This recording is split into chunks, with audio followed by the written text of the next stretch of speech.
कहते हैं बच्चे भगवान का रूप होते हैं, लेकिन क्या बच्चों की हर एक बात पर यकीन करना ठीक है? आज की हमारी ये मूवी एक ऐसे टीचर पर आधारित है जिसकी जिंदगी एक 3 साल की बच्ची की वजह से बर्बाद हो गई। मूवी की शुरुआत में हम लूकस नाम के एक आदमी को देखते हैं जो अपने दोस्तों के साथ मजे कर रहा था। लूकस किंडरगार्टन में जॉब करता है। बच्चे भी उसे काफी पसंद करते हैं। उसका अपनी बीवी से तलाक हो चुका है और उसका एक बेटा है मार्कस, जिसकी कस्टडी पाने के लिए उसने वाइफ पर केस भी किया है। उसके बाद हम 3 साल की क्लारा को देखते हैं जो लूकस के बेस्ट फ्रेंड थियो की बेटी है। वो घर का रास्ता भूल गई थी। उसे नहीं पता कि वो यहाँ कैसे पहुँची, इसीलिए लूकस उसे उसके घर तक छोड़ने जाता है।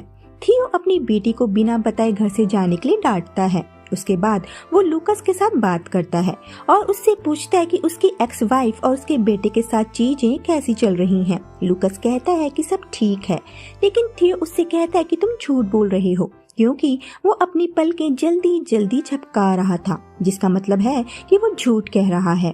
थियो उससे उसकी एक्स वाइफ को फोन करने को कहता है और जब लूकस अपनी एक्स वाइफ को फोन करता है तो उसकी वाइफ उसे फोन करने से मना करती है। अगले सीन में हम क्लारा के भाई को उसके दोस्त के साथ देखते हैं जो क्लारा को टैब में गंदे गंदे फोटोज दिखाने लगता है। इस पर उसका भाई अपने दोस्त को अपने रूम में ले गया। वो सब देख क्लारा थोड़ी अपसेट हो जाती है। अगले दिन लूकस ने फिर से क्लारा को घर के बाहर बैठा हुआ देखा। वो बताती है कि उसके पेरेंट्स लड़ रहे हैं, जिस वजह से लूकस उसे अपने साथ नर्सरी ले आया। क्लारा ने एक हार्ट बनाया था जिसे वो एक एनवलप में रख देती है। वहीं दूसरी तरफ लूकस बच्चों के साथ खेल रहा होता है। क्लारा उन्हें देखकर काफी खुश हो रही थी और फिर वो अचानक से लूकस के लिप्स पर किस करने लगी। लूकस को ये थोड़ा अजीब लगा। वो उसके पास आता है और कहता है कि उसे उसकी कोट की जेब में एक तोहफा मिला जो कि वही हार्ट वाला एनवलप था। वो इस तोहफे को किसी दूसरे बच्चे को देने के लिए कहता है जो कि उसी की उम्र का हो। क्लारा साफ मना कर देती है कि ये तोहफा उसका नहीं है, शायद किसी ने लूकस को परेशान करने के लिए उसकी जेब में रखा होगा। जिसके बाद लूकस उसे समझाता है कि लिप किस केवल अपने पेरेंट्स को किया जाता है, ना कि किसी बाहरी इंसान को। क्लारा बार बार यही कहती है कि वो गिफ्ट उसका नहीं है और लूकस झूठ कह रहा है और फिर वो अपसेट होकर वहाँ से चली जाती है। रात के वक्त नर्सरी बंद करने का टाइम था। क्लारा अंधेरे में अकेले बैठी थी और वहाँ की हेड उसे बताती है कि उसकी मॉम उसे लेने आती ही होगी। हेड को क्लारा थोड़ी परेशान दिख रही थी और फिर क्लारा कहती है कि वो लूकस से नफरत करती है। हेड कहती है कि उसे लगा कि लूकस उसका दोस्त है। क्लारा कहती है कि वो उसका दोस्त नहीं है और तब वो कुछ ऐसा बोलती है जिससे ये लगता है कि शायद लूकस ने उसके साथ कुछ गलत काम किया है। क्लारा कहती है कि लूकस के पास विली है। हेड कहती है कि वो सारे आदमियों के पास होती है। क्लारा कहती है लेकिन लूकस की काफी पॉइंटेड है। ये सुनकर हेड शॉक्ड हो जाती है। उसे लगता है कि लूकस ने क्लारा के साथ कुछ गलत किया है, लेकिन ये सब क्लारा उस वीडियो की वजह से कह रही थी जो उसके भाई के दोस्त ने उसे दिखाया था।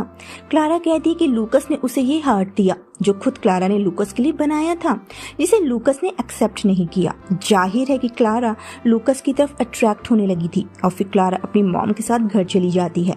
उसके बाद लूकस को उसकी एक्स वाइफ से पता चलता है कि मार्कस लूकस के साथ रहना चाहता है और शायद वो क्रिसमस के बाद हमेशा के लिए उसके पास आ जाए। ये सुनकर लूकस काफी खुश हो जाता है और वहाँ काम करने वाली नादिया को बताता है कि उसका बेटा उसके पास आने वाला है। नादिया जो उसी नर्सरी में जॉब करती है और वो लूकस को पसंद करती थी। उसके बाद वो उसे कॉफी के लिए पूछती है। उधर हेड के दिमाग में अभी तक क्लारा की बातें घूम रही थी। नादिया लूकस से कहती है कि वो लूकस से फिर से मिलना चाहेगी। लूकस भी कहता है कि वो नादिया से दोबारा मिलना चाहता है। उसके बाद हम लूकस को जंगल में शिकार करते हुए देखते हैं और फिर वो अपने सारे दोस्तों के साथ पार्टी करता है, जहाँ थियो काफी ज्यादा ड्रिंक कर लेता है और लूकस उसे घर तक छोड़ने आता है। और जब वो अपने घर पहुंचता है वहाँ नादिया पहले से मौजूद थी। उसके बाद लूकस अपने डॉग फैनी के साथ खेलने लगा और फिर नादिया और लूकस इंटीमेट होते हैं। दोनों रिलेशनशिप में आ जाते हैं।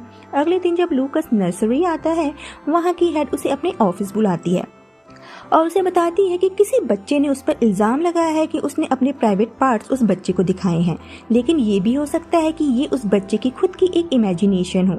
ये सुनकर लूकस काफी शॉक्ड हो जाता है और वो उस बच्चे का नाम जानना चाहता था।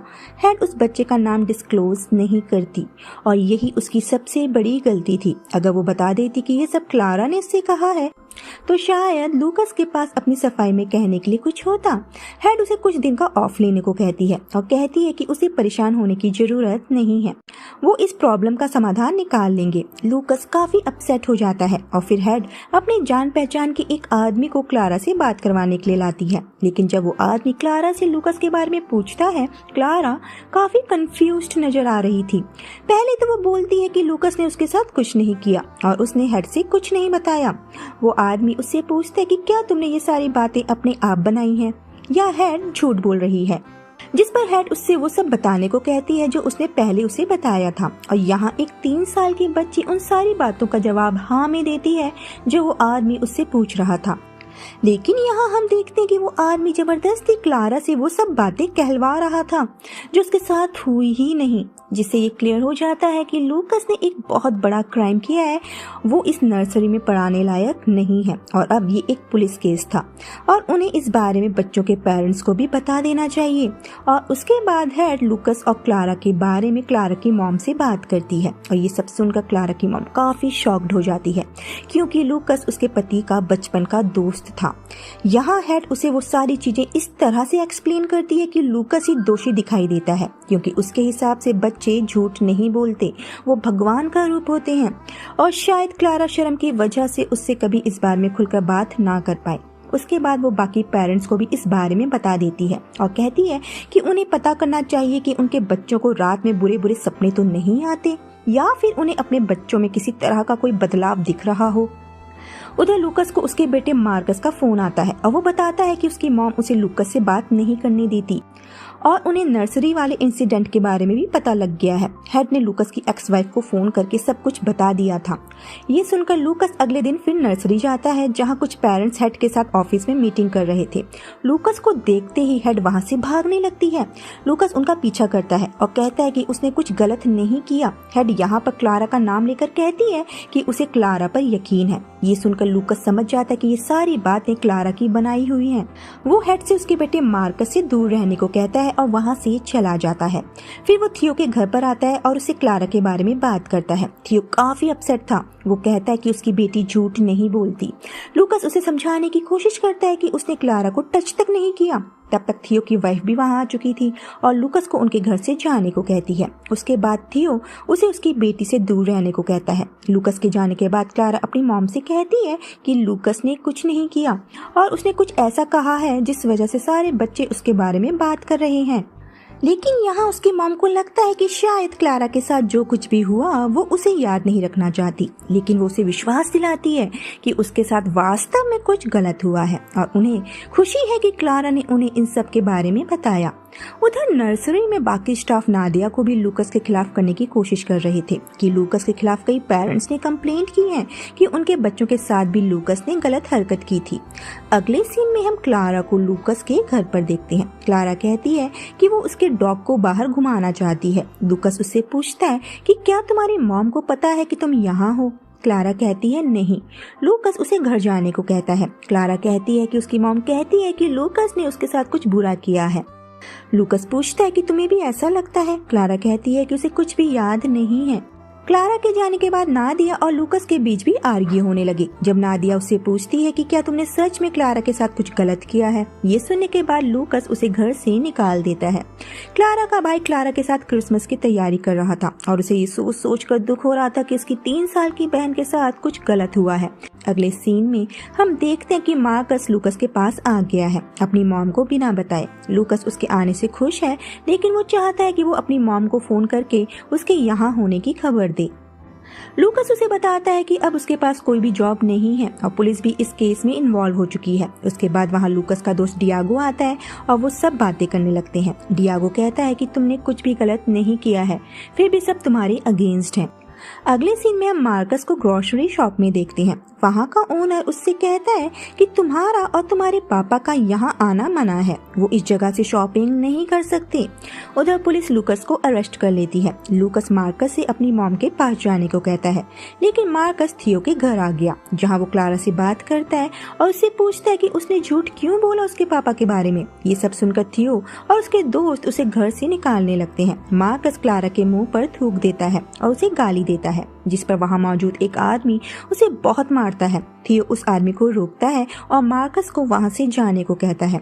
मार्कस डियागो के घर आता है। डियागो बताता है कि कल उसके पापा की सुनवाई है और हो सकता है कि कल उसके पापा छूट जाएं। उनके पास लूकस के अगेंस्ट कोई भी सबूत नहीं है, क्योंकि लूकस के घर की जो डिटेल्स बच्चों ने बताई है वैसी कोई भी चीज लूकस के घर पर मौजूद नहीं थी और ये सब लूकस के फेवर में जाएगा। अगले दिन डियागो मार्कस को उठाता है और बताता है कि उसके पापा को छोड़ दिया गया है और उसके पापा किसी भी समय यहाँ आने वाले हैं। लूकस जब वहाँ आता है, मार्कस उसे जोर से गले लगा लेता है। मार्कस और लूकस अपने घर आ जाते हैं। लूकस अपने डॉग को बाहर भेजता है। मार्कस और लूकस आपस में बातें करने लगते हैं। तभी कोई उनके घर में बड़ा सा पत्थर फेंकता है। लूकस बाहर आकर चेक करता है तो किसी ने उसके डॉग को मारकर एक बोरे में डाल दिया था। ये देख मार्कस रोने लगा। लूकस मार्कस को उसकी मॉम के पास भेज देता है और अपने डॉग को दफना देता है। अगले दिन जब लूकस ग्रोसरी स्टोर जाता है, वहाँ का स्टाफ उसे कुछ भी देने से मना कर देता है और उससे मारपीट करने लगता है। वो लोग लूकस को उठाकर स्टोर के बाहर फेंक देते हैं। लूकस वापस अंदर आता है और अपना सामान मांगता है और उस आदमी की नाक तोड़ देता है जिस आदमी ने उसे मारा था और फिर वो वहाँ से अपना सामान लेकर चला जाता है। थियो और उसकी वाइफ दूर से उसे उस हालत में देख रहे थे। थियो उससे बात करने के लिए कार से उतरने लगता है, लेकिन उसकी वाइफ उसे मना कर देती है। क्रिसमस ईव वाले दिन लूकस अच्छे से तैयार होकर चर्च जाता है, जहाँ थियो भी मौजूद था। लूकस थियो की आंखों में देखता है, क्योंकि थियो उसकी आंखें देखकर जान सकता है कि वो कब झूठ बोल रहा है और कब नहीं। और इस बार जब वो लूकस की आंखों में देखता है, उसे फील हो जाता है कि लूकस ने कुछ भी गलत नहीं किया, क्योंकि एक बार थियो ने लूकस की आंखों में झांक कर कहा था कि अगर वो अपनी पलकें जल्दी जल्दी झपकाता है तो वो झूठ बोल रहा है। लेकिन इस बार लूकस बिना पलकें झपकाए थियो को देखे जा रहा था, अपनी बेगुनाही का सबूत दे रहा था। लूकस थियो के पास आता है और पूछता है, मेरी आंखों में तुम्हें क्या दिख रहा है? थियो कुछ भी नहीं कहता। लूकस वहां से चला जाता है। घर आने के बाद थियो काफी बेचैन था। वो अपनी बेटी के पास आया, जहाँ उसकी बेटी बार बार लूकस का नाम ले रही थी। जब वो नींद से जागती है, वो थियो को बताती है कि लूकस ने उसके साथ कुछ भी गलत नहीं किया। थियो समझ जाता है कि लूकस निर्दोष है। फिर वो कुछ खाना पैक करता है। उसकी वाइफ उसे देख लेती है और पूछती है कि वो क्या कर रहा है। थियो उससे कहता है कि वो लूकस के पास जा रहा है। उसके बाद वो लूकस के पास आता है और पूरी रात उसी के साथ रहता है। 1 साल बाद हम देखते हैं कि लूकस और वहाँ के लोगों के बीच सब कुछ ठीक हो गया है। नादिया और मार्कस अब उसके साथ ही रहते हैं। डियागो के घर में एक फंक्शन में मार्कस को अपनी पहली राइफल मिलती है। वहाँ थियो का बेटा लूकस को काफी घूर रहा था। बाद में सब शिकार करने जाते हैं। जब लूकस अकेला होता है, तब एक गोली उसके सिर के ऊपर से निकल जाती है। वो मुड़ता है, लेकिन उस आदमी का चेहरा नहीं देख पाता। वो आदमी फिर से अपनी राइफल लोड करता है और भागने से पहले एक पल के लिए लूकस को देखता है। ऐसा नहीं लगता कि उसका इरादा लूकस को मारने का था, वो बस उसे चेतावनी देना चाहता था। शायद कुछ लोग शहर में उसके साथ असुरक्षित महसूस करते रहेंगे और चाहेंगे कि वो यहाँ से चला जाए। ऐसा हो सकता है कि शूटर थियो का बेटा यानी कार्ला का बड़ा भाई हो। इस मूवी के अंत ने ये साबित कर दिया कि लूकस अभी भी समाज की नजर में दोषी था। अदालत ने भले ही उसे बरी कर दिया हो, लेकिन समाज के कटघरे में वो हमेशा खड़ा रहेगा। वो आखिरी शॉट इस बात का संकेत था कि लोग उसके जीवन को और अधिक कठिन बना देंगे और उसे जल्द से जल्द ये शहर छोड़ देना चाहिए। आपको आज की इस मूवी का एक्सप्लेनेशन कैसा लगा, कमेंट बॉक्स में लिख के जरूर बताइएगा। अपना ख्याल रखिए। नमस्कार।